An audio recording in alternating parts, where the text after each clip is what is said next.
Hello everyone, कैसे हैं आप सभी। उम्मीद करते हैं कि आप लोग बहुत अच्छे होंगे।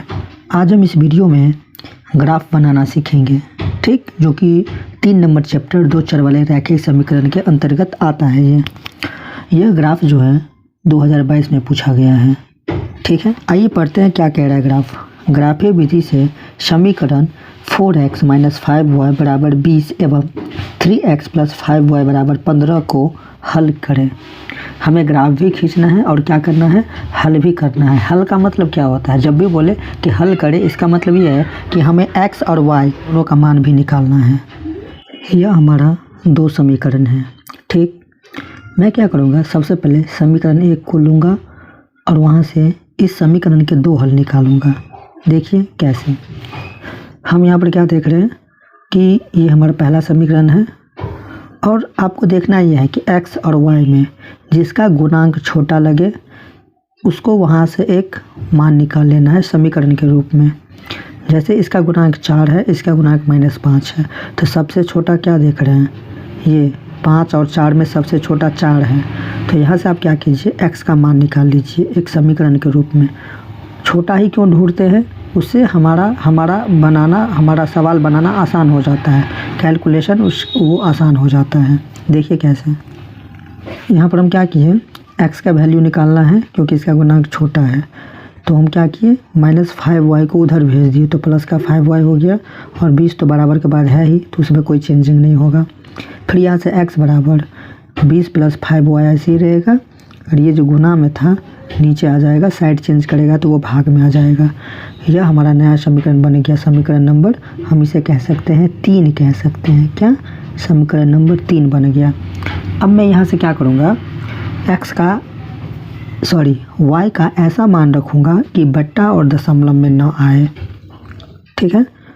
तो सोचिए थोड़ा सा कि क्या रखें यहाँ पर y का मान कि कट पूरी तरह से विभाजित हो जाए 4 से, ठीक। अगर मैं यहाँ पर 0 रखूँ तो 5 को 0 से गुना करूँगा तो 0 हो जाएगा और ये 20/4 आराम से 5 बार में कट जाएगा, है ना। तो हम क्या रखेंगे, y का मान 0 रखेंगे। तो हम क्या किए, y बराबर 0 जो है वो समीकरण 3 में रख दिए। तो x बराबर 20 + 5, y के जगह पर 0 रखेंगे बट्टा में 4। x बराबर 5 को 0 से गुना कीजिए तो 0, तो ये तो पूरा 0 ही हो गया, तो हमें इससे कोई मतलब ही नहीं है। बचेगा क्या, 20/4, यहाँ पे 20/4 काटेंगे तो 4 × 5 = 20, 5 बार में कट गया। x का मान कितना निकला, 5। तो ये एक हल हुआ, ठीक। एक और हल निकालेंगे हम, फिर सोचेंगे हम कि y का ऐसा क्या मान रखें कि कट खुट जाए। वो आसान होता है, बट्टा में भी आएगा तो बनेगा ग्राफ, वो थोड़ा सा डिफ़िकल्ट हो जाएगा, ठीक है। तो अगर मैं यहाँ पर क्या रखूँ, 5 रखूँ तो 5 यहाँ पर 2 रखेंगे अगर, तो 5 दूना 10, 20 और 10 30, ये भी नहीं कटने वाला है। क्या रखूँ, ऐसा क्या रखूँ y का मान कि कट जाए पूरी तरह से। मैं क्या करूँगा, यहाँ पर 5, यहाँ पे y की जगह पर 4 रखूँगा, तो 5 चौका 20, 20 और 20 40, 4 दही 40, तो x का मान 10 आ जाएगा। तो वो वैल्यू ज़्यादा हो जाएगा, ग्राफ लंबा बन जाएगा। कुछ और सोचते हैं। मैं क्या करूँगा, अगर यहाँ पर y की जगह पर -4 रखेंगे ना तो x का मान 0 निकलेगा। ऐसे ही आपको भी सोचना है। x और y का मान आप कुछ भी रख सकते हैं, पर सोच समझ के रख क्या सकते हैं। 0 रख सकते हैं, 1 - 1 2 - 2 3 - 3 4 - 4। तो 4 रखने से होगा क्या ना कि x का मान बड़ा आएगा, तो ग्राफ उतना 10 तक जाना सही नहीं लग रहा है, तो -4 रख देते हैं। इसमें क्या दिक्कत है, देखिए कैसे। तो y बराबर -4 समीकरण 3 में रखने पर, ठीक। तो समीकरण 3 हमारे पास क्या था, x बराबर 20 + 5, y के जगह पर -4 दिए बटा में 4, x बराबर 20 ± 5 चौका 20 बटा में 4 रहेगा ही। 20 में से 20 गया तो 0/4, ठीक। 0 बटा कुछ भी होगा वो 0 होगा हमेशा। हम क्या करेंगे, आगे मान सारणी इस तरह से हम बनाएंगे, ठीक है। देखिए जैसे हम शुरू में y का मान 0 रखें तो x का मान क्या निकला था, 5 निकला था। फिर हम क्या किए, y का मान जो है -4 रखें तो x का मान क्या निकला, 0 निकला, ठीक है। चलिए दूसरे समीकरण को सॉल्व करते हैं। यहाँ पर समीकरण नंबर जो 2 था हमारे पास, 3x + 5y बराबर 15, उसमें हम क्या देख रहे हैं कि सबसे छोटा गुणांक x का ही है 3, तो फिर क्या करेंगे हम, यहाँ से हम x का मान निकालेंगे, छोटा गुणांक है इसीलिए। तो 3x बराबर हो जाएगा 15 प्लस का 5y, उधर गया तो माइनस का 5y। x बराबर हो जाएगा 15 माइनस 5y बटा में, ये गुना में है, इधर आएगा तो भाग में 3। ये हमारा समीकरण नंबर 4 बन गया। फिर से हम सोचेंगे वही, y का मान ऐसा सेट करेंगे कि बट्टा और दशमलव में ना आए। ठीक है, वैल्यू आप कुछ भी रख सकते हैं अपने मन से, जो मन वो रखिए। शुरुआत हमेशा 0 से कीजिएगा, वो आसान होगा। छोटा छोटा वैल्यू लीजिएगा। जैसे अगर मैं यहाँ पर 0 रखूँ तो 5 को 0 से गुना करेंगे तो क्या होगा 0, और बचेगा फिर क्या 15/3, तो वो कट जाएगा ना आसान से। बस तो मैं 0 क्यों नहीं रखूँगा, देखिए कैसे रखूँगा। तो हम क्या किए, y बराबर जो 0 है वो हम इस समीकरण में रख दिए यहाँ पर। तो 5 को 0 से गुना किए तो ये पूरा 0, 15/3, ये 5 बार में कट जाएगा। ठीक है, अब फिर से मैं y का मान 0 के अलावे फिर से कुछ सोचूंगा। अगर मैं यहाँ पर 5 रखूँ, 1 रखूँ तो 5 × 5, 15 में से 5 गया तो 10, 10/3 तो नहीं कटेगा। सोचिए, -1 रखूँ तो माइनस माइनस प्लस, 5 × 5, ठीक है, तो 15 और 5 20 हो जाएगा, 20/3 भी नहीं कटेगा। तो क्या रखूँ, सोचिए, थोड़ा सा दिमाग लगाइए। देखिए, अगर मैं यहाँ पर 3 रखूँगा ना तो हमारा काम बन जाएगा। कैसे, देखिए, 5 तिया 15, और 15 में से 15 गया तो 0, 0/3 0। कितना आसान हो गया। ऐसे ही आगे बढ़ते जाएंगे, जो भी वैल्यू रखने से आसान लगेगा वो हम कर देंगे। ठीक है, तो y का मान 3 समीकरण 4 में रख दिए। तो x बराबर 15 माइनस 5, y की जगह पर 3 बटा में 3 रहेगा। 5 तिया 15 और ये 15 घट के 0 बटा में 3, 0 बटा कुछ भी होगा वो क्या होगा हमेशा, तो 0 ही होगा। ठीक है, अब मैं क्या करूँगा, यहाँ पर एक मान सारणी यहाँ पर बनाऊँगा बॉक्स, यहाँ पर x और y लिखेंगे। क्या किए थे, सबसे पहले हम y का मान क्या रखे थे, y का मान हम रखे थे 0, तो x का मान क्या निकला था 5 निकला था। फिर y का मान हम क्या रखे 3 रखे, तो x का मान क्या निकला 0 निकला। तो हम क्या देख रहे हैं, हमारे पास जो मान सारणी है वो दोनों समीकरण का 2-2 हल हम निकाल चुके हैं।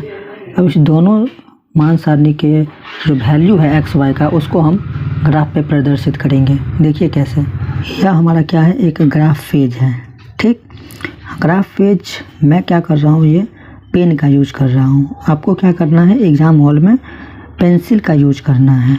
मैं पेन का यूज क्यों कर रहा हूँ, कारण है क्योंकि आपको वीडियो में पूरा क्लियरिटी के साथ आपको दिखे, इसलिए मैं पेन का यूज कर रहा हूँ। मैं बार बार कह रहा हूँ, आप पेंसिल का यूज कीजिएगा।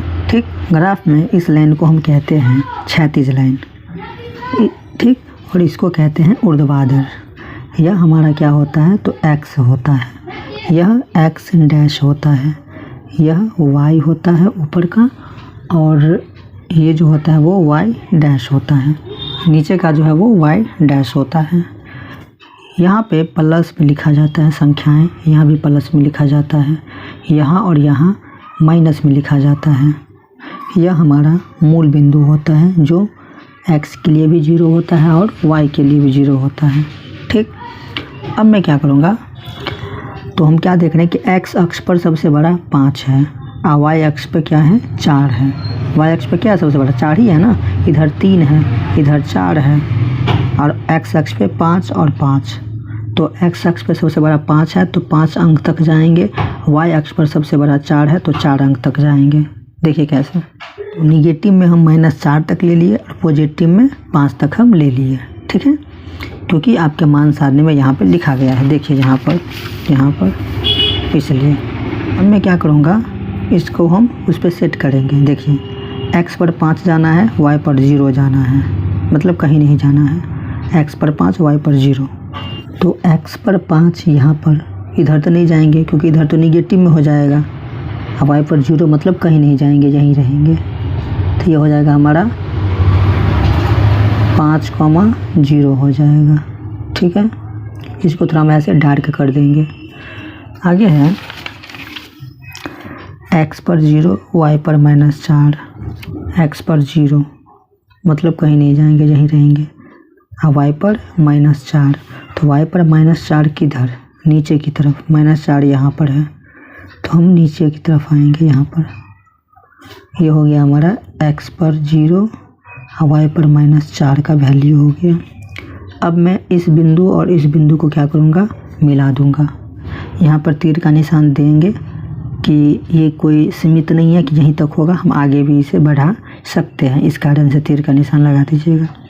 अब ये जो रेखा है किस समीकरण को हल करके हम लाए हैं, तो देखिए यहाँ पर क्या था समीकरण 1, 4x - 5y बराबर 20 को किसको यहाँ पर लिख देंगे हम 4x - 5y बराबर 20, इसको हल करके बनाएं। ठीक है, चलिए ठीक उसी तरह से अब हम क्या करेंगे, दूसरे समीकरण में आ जाएंगे। दूसरा समीकरण क्या है हमारे पास, x पर 5 y पर 0, वही बात है फिर से x पर 5 y पर 0, तो x पर 5 यहाँ पर रहेंगे, y पर 0 मतलब कहीं नहीं जाएंगे, यही रहेंगे हम, 5,0 हो गया ये, x पर 0 y पर 3, x पर 0 यही रहेंगे, कहीं नहीं जाएंगे, मतलब y पर 3 नीचे नहीं जाएंगे, नीचे निगेटिव में, ऊपर जाएंगे, यहाँ पर है y पर 3, यहाँ पर थोड़ा डार्क करेंगे, यहाँ पर लिखेंगे 0,3 लिखेंगे। अब इस बिंदु और इस बिंदु दोनों को मिला देंगे, दोनों बिंदु को हम क्या किए, मिला दिए और दोनों तरफ तीर का निशान लगा दिए कि हम आगे इसे बढ़ा सकते हैं। ठीक, तो इस तरह से आपको ग्राफ बनाना है। अब इसका हल भी बोल रहा था निकालने के लिए, तो x बराबर अब वैल्यू क्या होगा, y बराबर क्या होगा वैल्यू, देखिए जहाँ भी कट करेगा, देखिए x और y का मान निकलेगा कब, जब ग्राफ प्रतिच्छेद करेगा, जब प्रतिच्छेदी रेखा बन रहा है ना, प्रतिच्छेद कर रहा है, तो जिस बिंदु पर प्रतिच्छेद करे वहाँ से आपको x अक्ष की तरफ देखना है कि कहाँ पर टकरा रहा है। तो x अक्ष पर कहाँ पर टकरा रहा है, 5 पर टकरा रहा है, और y अक्ष पर कहाँ टकरा रहा है, कहीं नहीं टकरा रहा है, मतलब 0, तो निकल गया x का मान 5 और y का मान 0 निकल गया। ठीक है, इस तरह से आप बना सकते हैं। उम्मीद करते हैं कि आपको ग्राफ बनाना आप सीख गए होंगे। ठीक, और हमेशा बोल रहे हैं आपको पेंसिल का ही यूज करना है, ना कि पेन का।